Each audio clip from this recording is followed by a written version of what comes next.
Hello बच्चों, let's read out the question for solve in positive integers xy minus 2x minus y equals to 8। सो यहाँ पर हमें equation दे रखी है और उसे सॉल्व करना है फॉर पॉजिटिव इंटीजर्स। सो चलिए स्टार्ट करते हैं हम सोल्यूशन से। But before of its let's talk about the key concept which we are going to use here for this question. So key concept में हम सिंपली बात करेंगे पॉजिटिव इंटीजर के बारे में कि पॉजिटिव इंटीजर होता क्या है, और इसी के कॉन्सेप्ट को लगा करके हम सॉल्व कर लेंगे यहाँ पर क्वेश्चन को। So positive integers means to say एक होल नंबर होता है जो कि बेसिकली ग्रेटर दैन टू 0 होगा। ठीक है, ये हो गया एक पॉइंट। और सेकंड पॉइंट हम लिख सकते हैं नॉट फ्रैक्शन, यानी कि पॉजिटिव इंटीजर कभी भी फ्रैक्शन में नहीं होता। Right, not fractional. ठीक है ना, नॉट फ्रैक्शनल।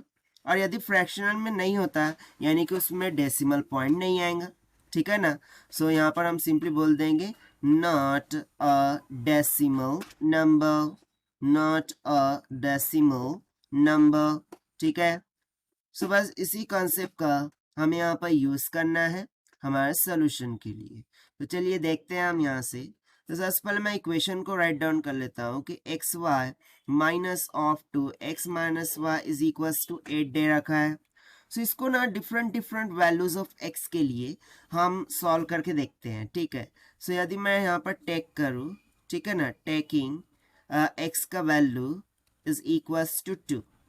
ठीक है, so x is equals to 2 substitute करेंगे, सो हो जाएगा 2y माइनस 2 इंटू 2 कितना हो गया 4 minus of y is equals to 8। ठीक है, सो यहाँ से 2y में से एक y चला गया, y बच गया और ये उधर जाके प्लस कर देगा यानी कि हो जाएगा 12।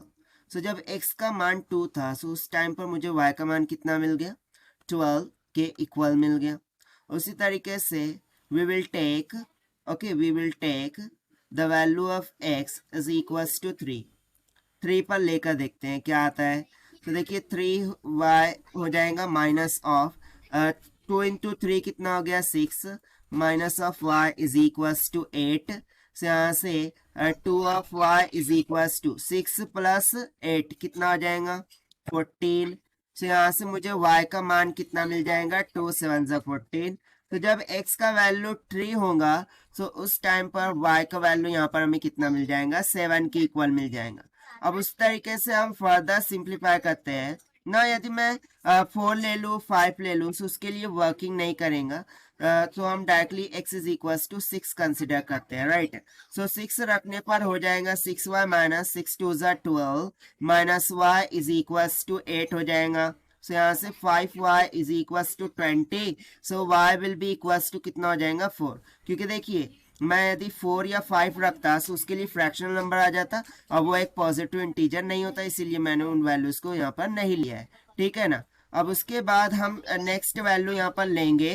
यदि मैं 7 लूँ, ठीक है ना, 7 8 9 और 10 लूँ, सो उस टाइम पर मुझे फ्रैक्शनल वैल्यू मिल जाएंगी। पॉजिटिव इंटीजर फ्रैक्शन नहीं होता ना। 11 लेकर देखते हैं, सो 11 लेकर देखेंगे तो 11y minus 11 2 22 minus of y this will be equals to 8 हो जाएगा। सो 11 में से एक चला गया कितना 10y this will be equals to 8 plus 20 कितना हो जाएगा 30। सो यहाँ से y का मान कितना निकल के आ गया 3 के इक्वल। ठीक है, और उसके अलावा अदर वैल्यूज को हम रख के देखते हैं तो उसके लिए भी हमें फ्रैक्शनल वैल्यू मिलेंगी, यानी कि सिंपली जो positive integer for the given equation है that means solution of this equation will be x का वैल्यू, जब x का वैल्यू कितना कहाँ पे मिल रहा है हमें मतलब पॉजिटिव इंटीजर कहाँ पे मिल रहा है 2 3 6 11 पर, और वो क्या क्या मिल रहा है। सो y इज इक्वल्स टू 12 7 4 3 के इक्वल।